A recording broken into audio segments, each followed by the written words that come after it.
Shoutout guys. So ngayon ituturo natin na kung gusto niyo malaman na yung mga account niyo sa Facebook ay nilagin sa ibang device, kumbaga sinubukan ng mga hacker na i-login nila sa iba-ibang mga device, and sundan nyo lang guys. Ayan, click natin yung settings and privacy, tapos settings, ayan, tinakpan ko lang. Ayan, so mapunta tayo dito. Ayan, so click natin yung where you log in, tapos mapunta tayo dito. Right, so yan yung sa akin.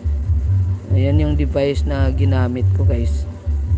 Ayan, click natin yan. Diyan natin makikita yung mga device na hindi sa atin. Ayan o, tingnan nyo sa akin o. May nakalagay na Vivo V21e from Iloilo City, Philippines on June 23. Ayan, hindi yan akin guys.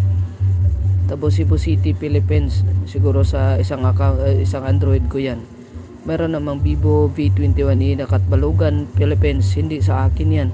Makikita nyo guys, maraming mga nag-login sa aking account sa iba-ibang device. Sinubukan itong nakawin.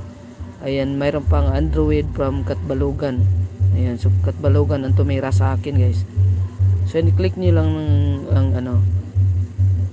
Ayan, so pag ka-click natin doon sa logout, ayan, check nyo lang yung mga box na hindi inyo gustong mabuksan ulit. Tapos ano lang yung logout, click nyo lang yung logout. Ayan, wala na guys yung ibang mga device na naka-record dito na hindi sa akin. So ganyan lang pag logout ng mga device na nakalagin yung mga account niyo na hindi sa inyo, at hindi sigurado kayo na hindi niyo lugar na kung saan ang device na nakalocate doon. Maraming salamat. Thank you for watching.